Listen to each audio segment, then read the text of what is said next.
Bonjour et bienvenue sur la chaîne MDB TV Divulgation.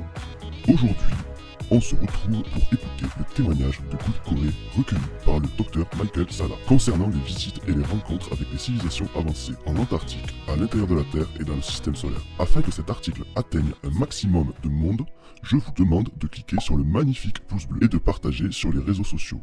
Oui, ceci est ma propre voix modifiée, c'est un test pour l'intro de cette vidéo. Comme je vous l'ai expliqué dans la vidéo précédente, j'ai eu des petits problèmes avec les voix de synthèse et cette vidéo était prête depuis déjà quelques temps, mais il me manquait l'intro. La vidéo qui va suivre sera sûrement la dernière avec la voix robotique d'Antoine. Dites-moi ce que vous pensez de tout cela dans les commentaires, je vous dis bon visionnage. Didier de la Forêt. Les programmes spatiaux secrets se battent dans le ciel de l'Antarctique lors d'un exode d'élite mondiale. Le 15 juin, j'ai reçu un briefing informel par le dénonciateur du programme spatial secret, Corey Goode, sur les événements récents qui incluent une bataille aérienne sur l'Antarctique impliquant divers groupes syndicaux, cabales et Illuminati, qui ont péri pendant ces 6 derniers mois.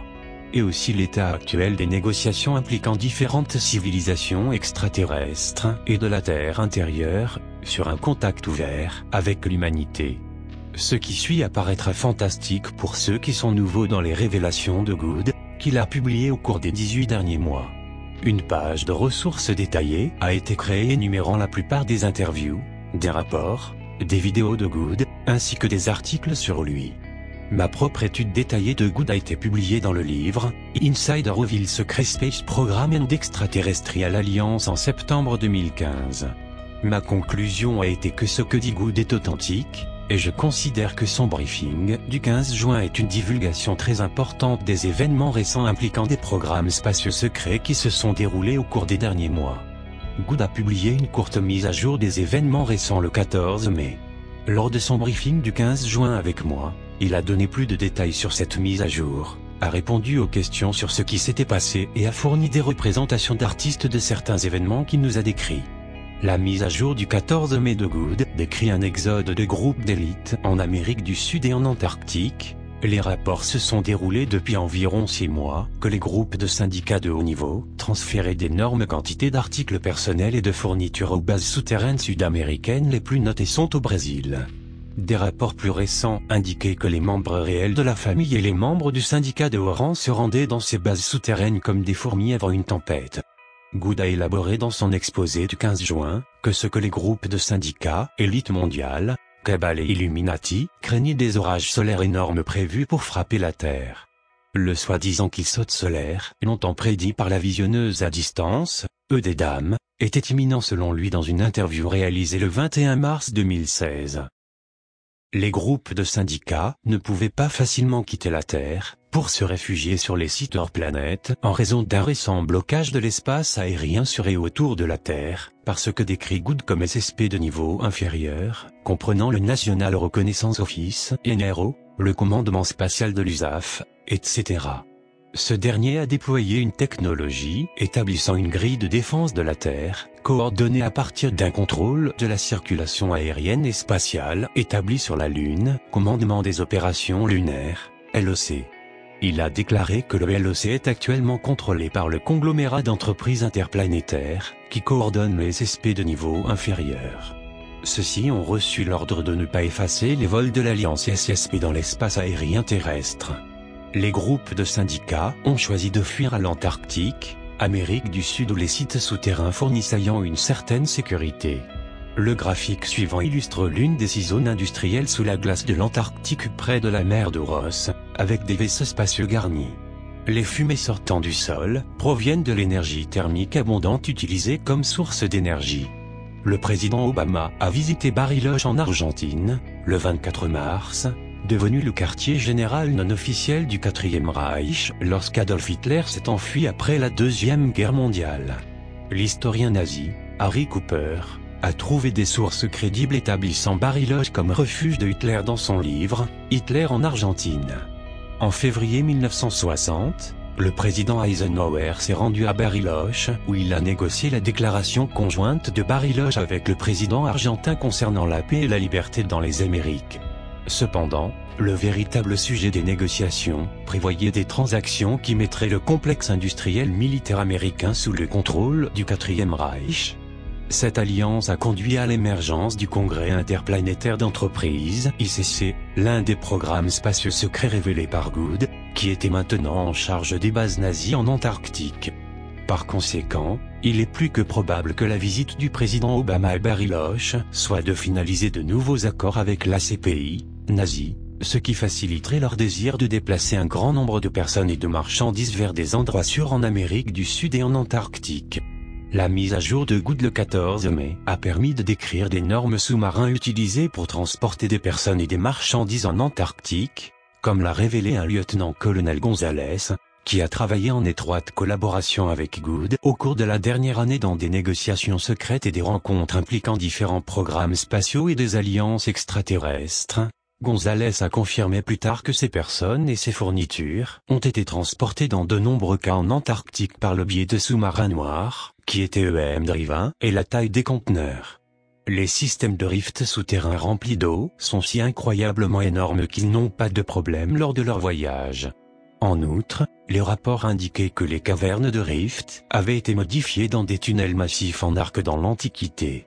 Good a fourni diverses représentations d'artistes d'une des portes dans les vastes systèmes de tunnels remplis d'eau en Amérique du Sud et en Antarctique, utilisés par les élites qui s'étendent depuis le Mexique, l'Amérique du Sud et l'Antarctique. Il a déclaré qu'il y avait 6 grands complexes industriels, situés dans la région de l'Antarctique de l'Ouest. Carte de l'Antarctique avec des cercles représentant l'emplacement des complexes industriels et leurs dimensions relatives. Les 2 plus grands complexes étaient de taille urbaine et d'environ 2000 de largeur. Il a fourni une illustration pour l'emplacement de ces bases qu'il a été personnellement amené à visiter par le Hansard, le 14 mai. Good a précédemment décrit l'Hansard comme la plus ancienne des civilisations de la Terre intérieure, qu'il a rencontrée dans des négociations secrètes, présumé la datation jusqu'à 18 millions d'années. De plus, il a déclaré qu'il a vu les villes antarctiques secrètes en voyageant sur un engin spatial Hansard qui volait environ 60 pieds au-dessus de la surface de l'océan directement, dans ce qui ressemblait à une falaise glacée de l'Antarctique, mais qui était en réalité un hologramme cachant l'entrée de une de ces villes. Good a vu de gros bâtiments et 2 énormes sous-marins noirs utilisés pour transporter des personnes et des cargaisons déchargées par des grues géantes en Antarctique. Ces grands complexes industriels ont d'abord été établis dans les années 1930 par l'Allemagne nazie, selon Good, et ont ensuite été développés dans les années 1950, et après que des accords aient été conclus avec l'administration Eisenhower et le complexe industriel militaire américain. À l'heure actuelle, ces 6 bases de l'Antarctique sont utilisées par le conglomérat d'entreprises interplanétaires, l'un des programmes spatiaux secrets identifiés par Good. Il a ensuite décrit dans sa mise à jour du 14 mai, une bataille qui avait eu lieu sur l'Antarctique. L'une des choses les plus intéressantes de cette réunion, par Gonzalez maintenant situé en toute sécurité dans une base secrète de Kuiper Belt, était qu'il y avait eu récemment des rapports de 6 grands croiseurs, en forme de larmes, étaient en train de quitter l'atmosphère près de la surface de l'océan près de la côte de l'Antarctique. Des dizaines de Unknown Chevron Craft ont essoufflé ces croiseurs et ont attaqué les 2 premiers engins causant des dégâts massifs et choquants. Les croiseurs ont rompu leur tentative de laisser l'orbite revenir en dessous de la surface de l'océan d'où ils venaient. Good a fourni une illustration de la bataille qui a eu lieu. Il m'a dit que les croiseurs en forme de larmes appartenaient au groupe de syndicats qui étaient alignés sur la Voie sombre, un programme spatial créé pour la première fois en Antarctique par l'Allemagne nazie et sociétés secrètes allemandes, qui s'allia plus tard avec le complexe industriel militaire américain. Il a ajouté que l'Alliance SSP ne savait pas à qui appartenait le vaisseau spatial en forme de chevron, mais la spéculation était qu'ils étaient liés à l'Alliance terrestre, un consortium de chapeaux blancs de diverses armées nationales travaillant en étroite collaboration avec les pays BRIC. Selon Good, la bataille de l'Antarctique n'était pas un incident isolé. Il y a eu une augmentation majeure des conflits à l'extérieur et dans notre atmosphère entre les métiers de différents groupes qui ont impliqué la fusillade d'un certain nombre d'engins. Gonzalez a signalé des douzaines de conflits souterrains, océaniques qui ont impliqué l'utilisation d'armes exotiques ainsi que la reprise de l'utilisation des armes de modification météorologique par les différents syndicats et éléments de l'Alliance terrestre. Les événements en Antarctique ont été surveillés de près par différentes nations et ou programmes spatiaux. Good a décrit de vastes engins sphériques sur l'Antarctique qui semblaient mener des opérations de surveillance. Les rapports se sont déroulés pendant environ 6 semaines détaillant l'énorme engin sphérique en orbite géostationnaire au-dessus du continent de l'Antarctique. Ces rapports proviennent de 5 sources différentes et ont décrit les sphères comme étant énormes, métalliques, brillantes avec une rangée de hublots tournant autour de la sphère. On a spéculé que ces engins étaient d'origine russe. Good a ensuite expliqué que le métier fonctionnait sur de vastes zones de l'hémisphère sud, y compris l'Australie. Il est possible que l'artisanat soit lié aux cosmosphères, prétendument développées par l'Union soviétique, qui sont décrits en détail dans les fichiers audio de Peter Botter. Botter était le conseiller général de la Banque d'exportation et d'importation, 1961 à 1967, et avait des sources de haut niveau, qui lui conféraient ce qui se passait dans les coulisses de l'espace jusqu'au début des années 1980. Les cosmosphères ont établi la domination de l'armée soviétique en orbite proche de la Terre, où ils avaient des escarmouches militaires avec vaisseaux appartenant au commandement de l'espace USAF et à la NRO, qui, selon Good, opéraient environ 400 000 au-dessus de la Terre et ont occasionnellement envoyé leur vaisseau le plus avancé de la Lune. Il est donc très probable que les grands objets sphériques observant les batailles de l'Antarctique étaient en effet des cosmosphères sous le contrôle du président Poutine et de la Fédération de Russie. Il est possible qu'ils aient fourni des renseignements utilisés par le vaisseau spatial en forme de chevron, qui a intercepté et retourné le vaisseau en forme de larme en partant avec leurs passagers potentiels d'élite mondiale. En même temps, l'Union soviétique avait déployé des cosmosphères dans les années 1970 qui rivalisaient avec le National Reconnaissance Office et l'USAF pour la domination de l'espace autour de la Terre. La marine américaine développait son propre programme spatial secret appelé Solar Warden, qui utilisait un énorme vaisseau spatial en forme de cigare équipé d'une technologie antigravité et temporelle pour des opérations lointaines du monde. L'ancien ingénieur de l'aérospatiale, William Tompkins, a révélé qu'il avait fourni les conceptions initiales de ces engins spatiaux secrets longs d'1 kilomètre dans un groupe de réflexion secrète de Douglas Aircraft Company dans les années 1950. Selon Corey Good et Tompkins, Solar Warden est devenu opérationnel dans les années 1980 et était fortement compartimenté, et donc inconnu de la plupart des agents de la force aérienne de l'USAF, NRO, Defense Intelligence Agency, DIA, qui ont été informés des véhicules dans des espaces profonds ou à distance comme l'Antarctique qu'ils surveillaient n'était qu'un prototype d'artisanat testé. Good explique en outre que la plupart des membres du groupe NRO, USAF Space Command, DIA ne sont pas au courant de l'Alliance des programmes spatiaux secrètes, une alliance entre le programme Solar Warden et les déflecteurs d'autres programmes spatiaux secrets, dont les opérations de Good ont été divulguées depuis la fin de 2014. Apparemment, certaines des informations publiées par Good au cours des 18 derniers mois sur les programmes spatiaux secrets étaient suffisamment précises pour attirer l'attention sur le programme spatial secret de niveau inférieur, comme il l'a décrit, dirigé par le NRO, USAF, DIA.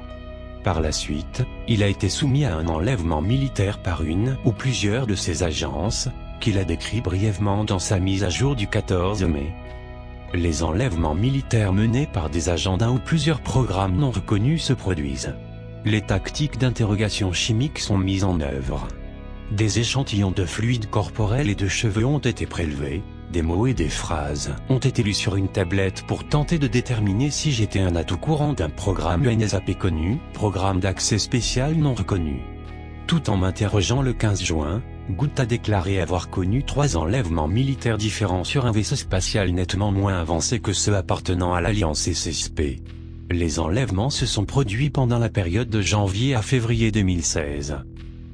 La représentation de l'artiste de la pièce dans le vaisseau spatial au lieu des interrogatoires chimiques.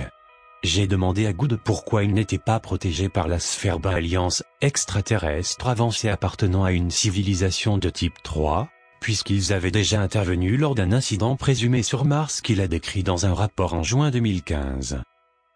Good a déclaré que Sphère Alliance n'interviendrait que lorsque sa sécurité serait sérieusement menacée, et pas autrefois, car il y a des leçons à tirer pour toutes les personnes impliquées.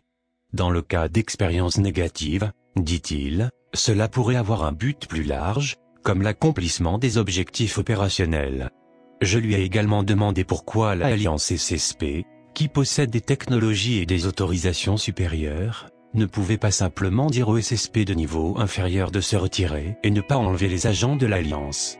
Good a déclaré que juste avant le moment de ces enlèvements militaires, la capacité de l'Alliance SSP à mener des opérations sur Terre avait été interrompue, puisqu'elles se sont vues refuser le contrôle aérien et spatial au Lunar Operations Center, LOC. Les interrogateurs de Good ne pouvaient trouver aucune information à propos de lui dans leur base de données, ce qui n'est pas surprenant compte tenu du niveau de compartimentation impliqué dans les différents programmes classifiés. Il a déclaré que tous ces dossiers ont été effacés lors du retour à la vie civile en 1986, après avoir été régressé et renvoyé dans le temps, après avoir complété son voyage de 20 ans en 2007. Au cours d'une des interrogations de Good, des tentatives ont été faites pour lui faire un lavage de cerveau, pour lui faire croire que les extraterrestres n'étaient pas réels et que les programmes spatiaux de niveau supérieur, qu'il discutait, Solar Warden, IC et Darkfleet, n'existaient pas. Au cours d'un interrogatoire, il a également déclaré que des produits chimiques étaient utilisés pour l'amener à révéler involontairement 3 agents de haut niveau, qui travaillent dans le cadre de l'Alliance du programme spatial secret SSP. Une tablette avec une caméra a été tenue en face de mon visage et des photos militaires de type Académie m'ont été montrées. La caméra a surveillé mes yeux et marqué une photo quand il a été détecté que j'ai reconnu la personne.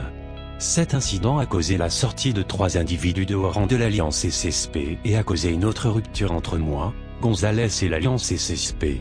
En raison de l'interrogation chimique et de la tentative de mise en blanc de mes souvenirs des incidents, je ne me souvenais pas des détails complets avant d'avoir été informé plus tard de la violation de la sécurité. Détection artistique de Good sous interrogatoire chimique, où il exclut involontairement les agents de SSP. L'un des individus de la SSP Alliance a ensuite disparu, un autre a été capturé par le SSP de niveau inférieur, et le troisième était le contact principal de Gonzalez, Good avec l'Alliance SSP. En raison de sa sortie involontaire de Good, Gonzalez a dû quitter son identité civile de couverture, au Texas et a rapidement trouvé refuge avec une des civilisations de la Terre intérieure appelée Anzar, dont Good avait déjà rencontré à plusieurs occasions. En particulier, Good avait formé un lien spécial avec une grande prêtresse Anzar appelée Carré, avec qui il a connu une fusion de l'esprit en septembre 2015. Gonzalez était resté avec Anzar pendant des semaines sans aucune explication. Je recevais des briefings de Gonzalez et Carré pendant ce délai. Ensuite, Good se réfère à la période immédiatement après que Gonzalez a été expulsé, en mars 2016. Good, décrivant l'un des endroits où Gonzalez a voyagé pendant son séjour avec l'Anzar. L'un de ces briefings comprenait des informations sur quelques voyages récents que Gonzalez et Carré ont fait, quand ils se sont rendus à un avant-poste technologique. L'ancien Builderas, sous la surface de Vénus. Gonzalez a été détourné par les êtres qui habitaient cet avant-poste. Ils se sont ensuite rendus à une anomalie temporelle et à une station spatiale d'ambassade à proximité de Saturne, que j'avais assisté aux réunions de Superfédération à proximité de Jupiter. Il n'y avait pas d'artisanat ou d'occupants sur cette station, que les mêmes êtres rencontrés à l'avant-poste de Vénus. Gonzalez a été détourné de là aussi. Plus tard, Carré m'a informé que Gonzalez avait travaillé pour s'assurer que j'étais désinvesti de ces 2 voyages. Peu de temps après, j'ai découvert que Gonzalez était l'une des 3 personnes qui a été révélée lors de mon interrogatoire chimique. Good dit que la raison pour laquelle Gonzalez avait été détourné de l'avant-poste de Vénus était parce qu'il, Good, n'était pas présent. Il est probable que les Vénusiens étaient conscients que Good avait été nommé délégué à la sphère Alliance, et a considéré son absence aussi mal. Alors Good a expliqué ce qui s'est passé lorsqu'il a été emmené à Vénus, vers le 13 mai. Carré m'emmène visiter le poste de travail de l'ancien Builderas, survenu. Nous arrivons et sommes rencontrés par un engin gigantesque et étroit, qui avait un bouclier sur les fenêtres de ce qui serait le pont de leur vaisseau. Nous sommes restés là pendant environ 20 minutes avant que Carré ne me dise que nous avions été retournés. En regardant, je pouvais voir plusieurs autres de ces grands engins étroits autour de Vénus, le nez pointé vers la surface et l'arrière des vaisseaux, pointant vers la planète. En attendant, Carré et moi avons parlé de quelques individus, ainsi que de la préoccupation de l'Anzar avec les personnes qui les contactent activement mentalement et qui reçoivent le contact d'autres êtres. L'information finale se rapporte à Ansar. Il dit qu'ils ont demandé un changement à un traité entre tous les grands groupes extraterrestres et les civilisations terrestres intérieures concernant le contact ouvert avec l'humanité. La raison pour laquelle Ansar a demandé à la Réunion d'apporter des modifications au traité est qu'il envisageait un rôle plus actif avec les populations de surface. Il surveille la nature hautement programmée de l'humanité et notre réponse à la connaissance de l'Ansar existe. Ils ont été troublés par certains signes qu'ils ont vus et certains de leurs groupes ont soulevé ces préoccupations lors de leur récente réunion de conseil. Le 14 mai, Good a décrit une réunion à venir entre différents groupes extraterrestres et de la Terre intérieure pour un nouveau traité. Karen m'a informé que Gonzalez l'avait informé que la demande d'Ansar pour une réunion sur les ratifications demandait à un traité qui a été accepté par tous les principaux acteurs du système solaire, y compris ceux que nous considérons comme négatifs. On s'attend à ce que cette réunion soit imminente. Dans son briefing du 15 juin, Good a expliqué que le traité actuel est appelé les accords de Muhammad, puisqu'il date du temps du prophète Muhammad 570-632. De plus, Good a ajouté qu'avant les accords de Muhammad, les civilisations extraterrestres et de la Terre intérieure interagissaient ouvertement avec l'humanité de surface. Il a été décidé que, pour que l'humanité de surface évolue, les contacts ouverts finiraient et que les extraterrestres et les civilisations de la Terre intérieure n'interviendraient plus ouvertement dans les affaires humaines. Good a ensuite déclaré que la réunion visée par Carré avait été tenue, et la demande pour un nouveau traité avait été opposée par la Fédération draconienne, les espèces extraterrestres reptiliennes dominantes dans notre galaxie et d'autres groupes sauriens ou reptiliens. Selon Good, à la mi-2015, lui et Gonzalez ont rencontré le chef de la Fédération draconienne, dans notre secteur de la galaxie, un Draco, Royal White, de 14 pieds, dans le cadre des négociations en cours sur la divulgation complète. En raison de la nécessité d'un consensus parmi tous les adhérents au traité initial, il n'y aurait donc pas de nouveau traité à ce stade. Carré a déclaré que ce n'était probablement pas la fin de la question, mais plus probablement la première étape dans un processus de négociation étendu. Good a déclaré qu'il avait rencontré pour la première fois Ravter le 10 juin, et on lui a dit que les énergies cosmiques entrantes augmentaient considérablement les niveaux d'énergie pour le Soleil, le système solaire et la planète entière. Les personnes et les groupes sont facilement déclenchés, ce qui aide à expliquer l'exode d'élite en Antarctique décrit dans la première partie et la montée de l'extrémisme violent à travers la planète. Alors que certains peuvent être très préoccupés par la possibilité d'un tueur solaire tel que prédit par les téléspectateurs éloignés, comme Major et Dame, il est important de souligner que ce n'est que l'un des nombreux futurs possibles. Auparavant, Good a déclaré que, d'après Ravter, l'avenir et le type d'humanité de divulgation va être expérimenté, seront déterminés par la conscience collective et à quel point nous réagissons aux événements qui se déroulent autour de nous. Good a résumé la réponse optimale à un avenir incertain dans ce qui décrit le message. Chaque jour, mettez l'accent sur le fait de devenir plus serviable avec les autres orientés. Concentrez-vous sur le fait d'être plus aimant et concentrez-vous sur l'élévation de votre niveau de vibration et de conscience et pour apprendre à perdre soi-même et à d'autres, ainsi, relevez le karma. Cela changera la vibration de la planète, la conscience partagée de l'humanité et change Humanity One Person, à la fois, même si cette One Person est vous-même. À un moment de grand changement où les élites mondiales se retrouvent réfugiées dans des endroits éloignés au milieu de l'incertitude quant à ce que l'avenir leur détient, et les extraterrestres débattent de la possibilité de prendre contact ouvertement, le choix est le nôtre sur ce que l'avenir nous réserve. Nous devons nous souvenir du pouvoir de l'amour et du pardon en ouvrant des possibilités positives à tous, y compris celui d'une divulgation pacifique complète des SSP et des alliances extraterrestres, qui peuvent grandement étendre et enrichir la destinée humaine. Note spéciale, je tiens à remercier Good et les artistes associés, pour bien vouloir fournir les graphiques, illustrant son briefing personnel. Copyright Michael Sala. Ainsi s'achève cette vidéo, n'hésitez pas à partager sur les réseaux sociaux et à donner vos avis en commentaire. Vous avez mon Facebook et mon Twitter en description, et abonnez-vous si c'est pas encore fait. Merci d'avoir visionné jusqu'à la fin. À bientôt. Didier.